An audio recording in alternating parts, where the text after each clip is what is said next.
Hello everyone! Welcome to another session of Slay at Home, your quarantine makeup workshop. It's me, Raiza Contawi, and it's session 5. Panibago na naman ang matututunan natin ngayon.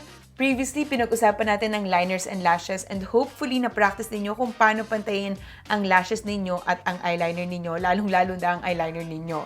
At kung hindi nyo pa napapanood yun, I encourage you to do so. So go ahead and check it out on this link or on the description box below.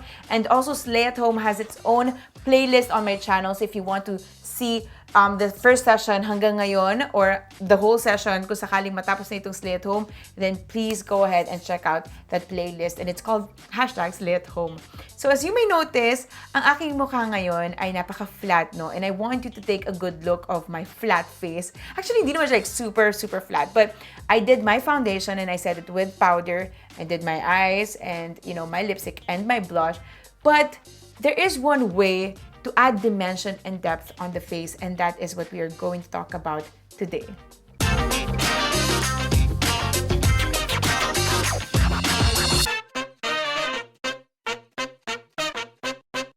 It's all about sculpting with contours and highlights. Kaya naman grab your stuff.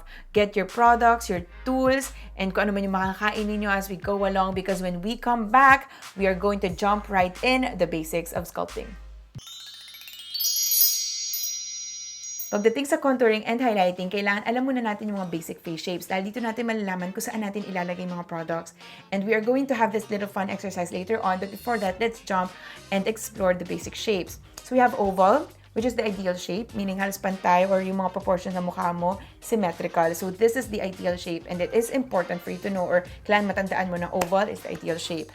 Next, we have the round. Kapag round, meaning bilog, maliit yung mukha mo, medyo maliit yung forehead mo, tapos yung dito sa sides of your face, hindi as prominent yung cheekbone mo, wala kang hollows of your cheeks, hindi rin as prominent yung jaw mo. So, parang talagang bilog. So, maliit and bilog. And compared sa oval na mas proportion na mo, ikaw mas maliit. And mas maliit din yung chin mo. And then you also have square. Kapag square, mas diretso yung forehead mo. And then you also have this, prominent jaw. Next naman yung heart. Kapag heart, medyo malapad yung forehead mo. And then, sometimes, yung mga heart talaga, legit na heart. As in, may mga widow's peak dyan. And then, you have prominent cheekbones and then pointed chin. And then, you also have diamond. Diamond naman kapag medyo narrow yung forehead mo. And then, prominent cheekbones. And then, pointed chin.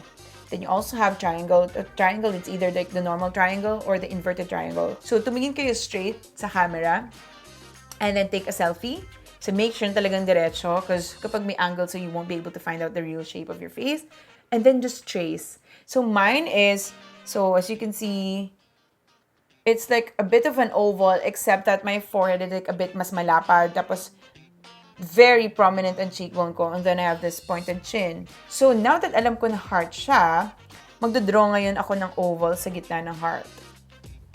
Now, kung ano yung wala or kung ano yung hindi kasama dun sa oval na yon, that's what you want to contour. Pumunta naman tayo sa product basics and simulan natin yan sa contour. So sa contour, ang trabaho nito is to add shadow on your face and it also recedes the area na nilalagyan mo ng contour. And then you also have like two basic types, which is powder and cream. So depende yan sa formula na gusto mo. So powder is applied with a brush, and cream sometimes ako mas madaling mag-blend ng cream contours with a sponge. But I still, knowing me, I just blend everything with a brush. Highlighters naman do the opposite job and it brings the area forward. And it also captures light or it reflects light. Kaya it can, if you want attention to a certain area on your face and you would want to put highlight on it, para talagang, talagang may pop siya. So, ang common formula ng mga highlighters, you have the powder, you have liquid, and you have cream. When we come back, celebrity makeup artist at may-ari ng isang local beauty brand will be joining us to share his tips and tricks when it comes to sculpting. So, stay tuned. Today, we have a very, very special guest. So he is the celebrity artist and the talented artist behind the faces of nandiyan si Pia Wurtzbach, my God, Kim Chu, and of course, heart evangelista at hindi lang makeup artist, cook, entrepreneur, at animal lover. Wala akong nakitang bahay na kasing dami ng kasing animals. None other than Albert Kurniawan! Yay! Thanks for having me, Raiza. Of course, by the way, bago ko sumulan, thank you so much pala sa sambal. Guys, Oh, hope you like it. OMG sambal, OMG talaga. So, ano yung prefer mo when it comes to doing contour? Let's start with contour muna. Is it cream or powder? Siguro personal question ko rin to kasi ako, parang personally, powder ako. And then kapag nagsiswitch ako to cream, may konting parang ang hirap. So ikaw personally, what do you prefer? And kung you use both, how do you work with cream contour and powder contour? For me, if you ask me as an artist,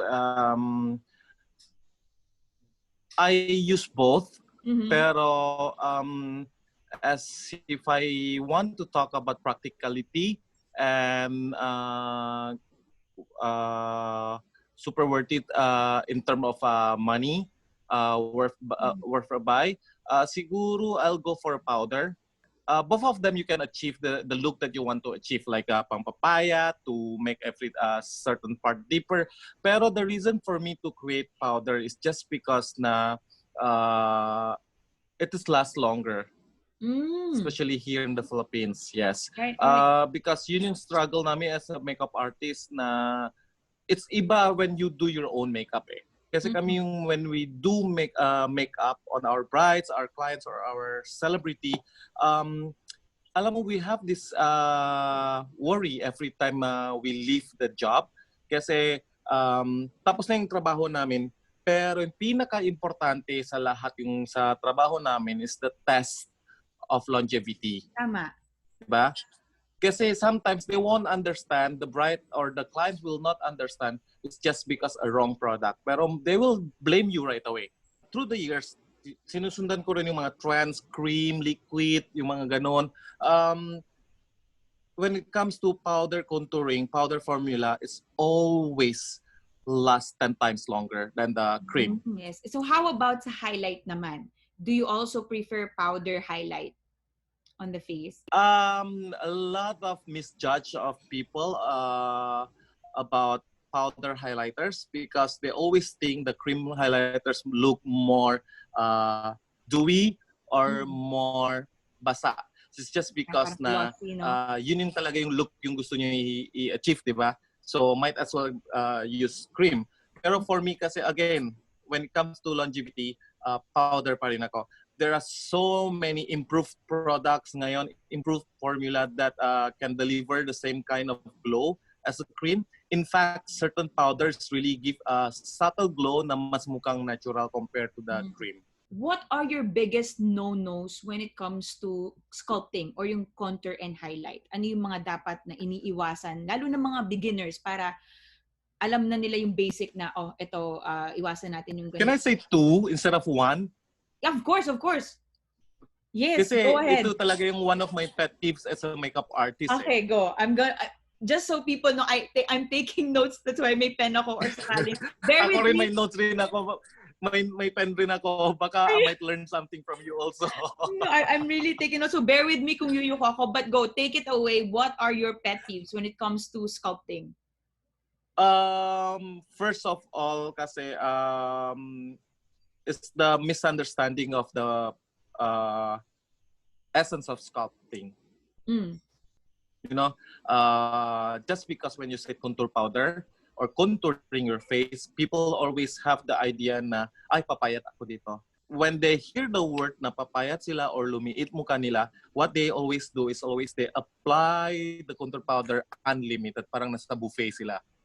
So, yun yung pet peeve ko talaga, yung when people really don't know or cannot control putting contour powder and they normally do from here till here. So they literally cut their face. Diba?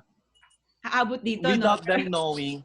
Yes. Alam mo yun, tapos they do like, you know, dito ganon. nagigil. Ikaw ba, do you believe in that? Yung ginaganon yung... No. Because by doing that, when you contour like that, you might contour the wrong place. You might put the wrong placement of the contour powder. So Right. might as well, you do it when, I always ask them to make a biting movement. So whatever move here under the cheekbone, So that's the connection of the jaw and the skull. So that's the part na normally hollow. So yun yung part na naturally dapat i-contour para mas mukhang natural yung contour nyo. And then my second pet peeves is always like just because they like to make tipid, they always have this idea na kahit bronzer powder pwede nila gamitin for contour. So what is the Kasi I know like behind? for those people who have idea on makeup right now, thanks to YouTube, everyone have easy access to information about Right. makeup. Pero believe it or not, Raiza, I still meet siguro mga at least 10 people in a week na they still use bronzer powder as contour. Where bronzers normally translucent or transparent or at least translucent. So at the same time, because of the pearls pigments that they're using to make the bronzing powder, so it bounce light, so literally make your face even bigger.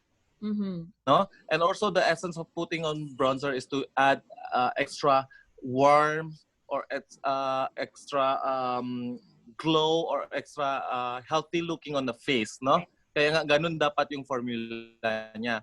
No matter how good is your eye makeup, pero if your skin area is dirty, it's gonna look dirty the entire face, di ba? It makes sense. No, it makes sense because bigger ang surface ng face than, let's say, your eyes. That's the biggest part of your face, Right. di ba? So therefore na yung sabi namin na contour and highlight and blush on is very important to have a beautiful makeup. Kasi a lot of people na always na isip nila, ay, nahirapan ako sa eye makeup, sige na nga, hindi na ako mag-eye makeup, di ba? Dito na lang ako sa cheek. Pero they're doing it wrong, di ba? Just because they think they know what they're doing, pero they are using the wrong products and they're using the wrong technique. So yun nga, right? The cheek collection of Tevian is actually one of the one of the experience that I hate the most when I work with the factory. When I said that because siguro more than 5 beses kami nag-aaway with the chemist sa factory. Parang I ask something for I ask for the impossible things to happen. Yes. Yun yung sinabi nila about the Tevian cheek collection. I really want a specific formula and I really want exactly na kung anong gusto ko. Kasi of course, I am based on the experience that I have working with many products here in the Philippines, which is very hot and humid. Cheek collection ng Tevian, we have 2 products in one palette, which is like this one. It's very nice example of the 2 products. This is the glowing skin powder and this is the glass skin powder. So ito yung sinasabi ko, yung glowing skin powder, yung parang it has blurring effect. So kahit may pimple ka or may lines, it will not emphasize it, pero at the same time, it still give a subtle glow. And then ito naman yung glass powder is really high gloss produkto, which is na give high kinang na pero not at the same time na very yung parang holographic. It's more on like a wet looking, no? Yes. Yung glow, yung powder na sinasabi is okay for the whole face kasi hindi siya like super kapal. Tingnan mo, ito yung ginamit ko.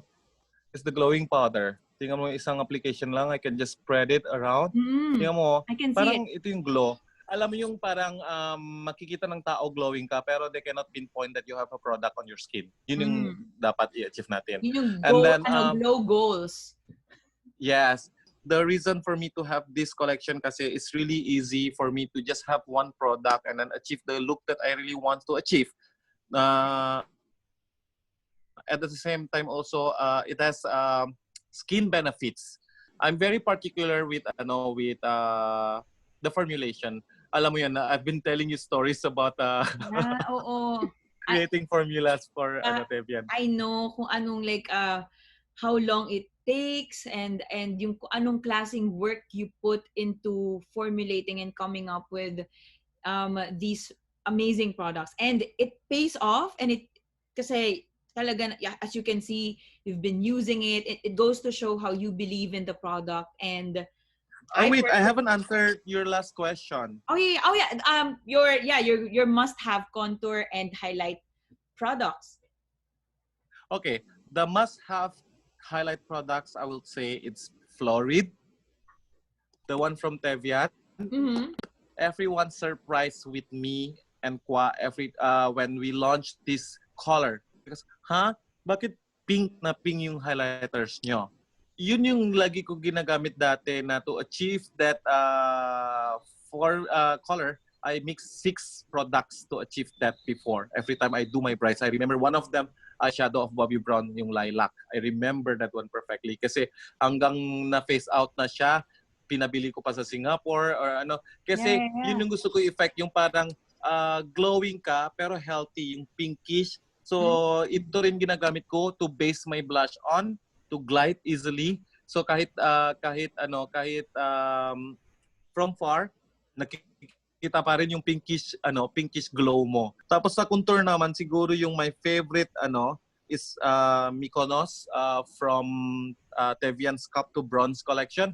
It's just because among the 3 colors, kasi yung Palermo kasi suitable for example, for fair skin, chinita. You know, yung parang very fair skin lang. Morocco naman is suitable for deeper color skin or olive skin. Ganon. Si Mykonos kasi siya yung pinaka-universal.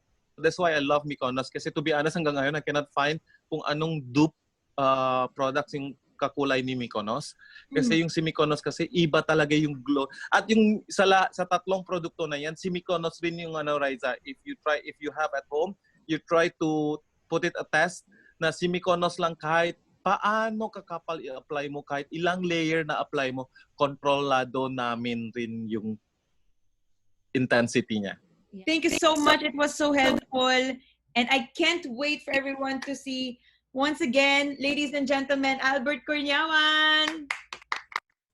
Thank you, Raiza. Stay safe and stay beautiful always. Thank you. You too, ingat, and all of your family and your people, your mga housemates as of the moment. Of course, your very very cute animals. People, meron siyang peacock. Hindi ko kinakaya ang Animalandia ni Albert sa kanyang bahay. Meron siyang peacock. Thank you once again. Keep safe. Thank you. Bye. Earlier, sinabi ko sa inyo to take a good look on my face dahil flat siya, di ba? And this is where the magic happens when it comes to sculpting. So, ang challenge natin ngayon, it's called the Raiza Sculpt Challenge, wherein you will record yourself and create a time-lapse video para makita natin yung talagang dramatic effect and yung talagang effect na binibigay ng contouring sa face niyo. So, start with a flat face. Sa akin, again, this is a powdered face lang. And then I will add my shadows and highlights. So, I'm going to start. So, I prepared my products here and I will try na gumamit ng iba-ibang texture as much as possible. So, I will be starting with my contouring, and as what Albert nga suggested, sabi niya yung Mykonos daw, so I will be using Mykonos. So for this, since it's powder, I will be using an angled brush. So this is perfect for powders and hindi rin siya masyadong dense. So it's kind of fluffy. So this is perfect for contouring na dry ang application. So I will be applying this first on the sides of my face. And since alam na natin kanina yung, di ba, yung face shape, so ilalagay ko siya dito sa gilid ng aking cheekbone. So hindi siya dito dahil nga prominent na yung cheekbones ko. So I don't want to create parang sobrang talagang hollow pa. So I always start here sa gilid ng aking pisngi. And then nilalagay ko siya dito sa temple. And I just blend it. Importante na tignan mo yung shade na gagamitin mo for your contour, especially on the sides of your face. Because if you use something that is very dark, magiging sobrang muddy. And if you use something that has this gray tone, it's also going to look muddy and it's not going to look natural. If you want to apply a contour that is a bit like grayish or yung cool toned contour, such as, let's say, this BLK. So this is BLK in Cocoa. So this has a gray, parang a cool toned brown ito, and meron siyang may hint siya ng grayness to it. If you want to use this, you may want to apply it here sa jaw. So dito, kahit na gumamit ka ng a little like cool toned na brown, hindi siya sobrang off. Because dito talaga yung parang pinaka-intense yung shadow. So I am applying this with a much denser brush. There. So as you can see, talaga mas defined yung jawline. For the nose contour, I will be using it with a brush. So I will be starting here on the sides of my nose. It's very gentle. I warmed up the product on my hand, at the back of my hand. Para hindi siya masyadong creamy. So even if nag-set na ako ng powder sa base ko, hindi niya gaano madidisturb. As you can see, talagang parang matangos agad yung ilong. And the key to contouring your nose is just go gentle and huwag yung bibiglain ng kulay. And also just to blend. Just blend, blend, blend.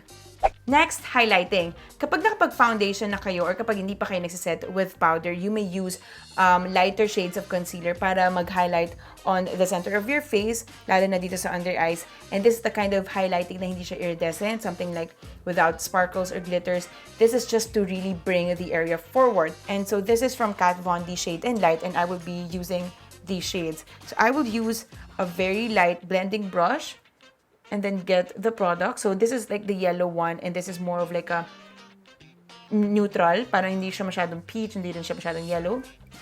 And then I will be applying this on my under eye. Very gentle. Apply it also on the tip of your nose, and then on your forehead. Using Florid and a fan brush, gagamitin ko itong mas parang, actually, subukan ko nga ito. This is really subtle, which is good.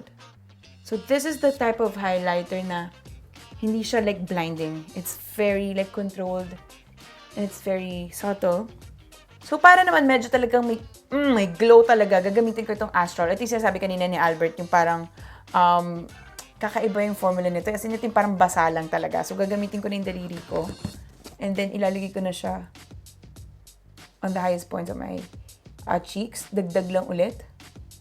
Hindi siya yung normal mo na highlighter. Yung parang, alam mo yun, parang pagka-swatch mo buo. Ito parang talagang mga micro glitters. Last but definitely not the least, may mga body highlighters na it comes in this like oil formula or liquid formula, and this is from Moone Beauty. I love this. This is in the shade Stardust. So, ang ginagawa ko is nilalagay ko lang siya, mga 2 pumps lang on the left side and on the right side. And I use a stippling brush or a big brush, and I just swirl it around. Just like that. Ito naman, since oil na siya, so talagang naturally nakaka-attract na siya ng light. And also with its micro glitters din. Pero mas malaki siya kasi dun sa glitters ng Astral kanina. Tapos multi-shades pa. So talagang, ay, ang ganda talaga ng talbog ng ilaw. O diba, immediately may life. As in, may buhay yung mukha ko. Mas may dimension, mas may depth. And also my body, it looks healthier because of highlighting and contouring. So now it's your turn. Take on the Raiza Sculpt Challenge. Raiza Sculpt Challenge. Don't forget the hashtag Slay at Home and Raiza Sculpt Challenge. And take your time-lapse video of you applying your contour and highlights and post it on Instagram with, again, the essential hashtags for me to see them. Now, time to answer some of your questions from Sof_Ocampo. How to sculpt your face without looking mature. So, the best way is to really go gentle. And again, yung parang ginawa natin or parang ginawa ko kanina, use different shades of contouring products on each side of your face. Parang different shade on the forehead, different shade on the sides of your face, different shade on the jawline. The darker your contour is, then the older you get. So next, from Yile or Yil Odal, is contouring really necessary and kaya ba siyang gawin in less than 5 minutes? Definitely kaya siyang gawin in less than 5 minutes if you really just use, let's say powder is the easiest or is the easiest product to apply dahil with the powder, mas mabilis yung motion mo kaysa pag magbe-blend ka pa. And also, powder is the easiest when it comes to blending. And contouring, is it really necessary? No. Lalo na kung may mga looks kayo na gustong i-achieve. Let's say, for example, yung mga no makeup look lang or yung mga pang everyday look lang na wala naman masyadong, alam mo yun, parang wala ka masyadong base, nag-blush ka lang or nag-tint. So, contouring is not really necessary. But if you want to add depth and dimension on your face, then go ahead and do contouring and highlighting. Lastly, from Ana Iya Mango, highlight tips for oily skin peeps. So I think na-mention ko na to from a previous session na if you have oily skin, then embrace your natural oil and gamitin mo siya as the glow of your face. So I think number one is to veer away from yung mga formula na oily. Let's say for example, itong mga liquid highlighters na ganito na talagang oil ang base niya. And yung talagang over ang kinang. Because eventually mag-oil up ka. And if you have that really yung talagang putok na highlighter, tapos samahan pa nung natural mong oil, talagang sobrang magiging greasy lang yung mukha mo. So you would want to use powder highlighters and also those kinds of highlighters na medyo subtle lang yung glow para pag dumating na yung time na maglalangis ka na, nandoon na yung parang talagang glowy skin. And then all you have to do is just retouch once in a while with a facial tissue to just blot your excess oil. But then again, go for like subtle highlighting because darating yung natural na pang-glow sa mukha.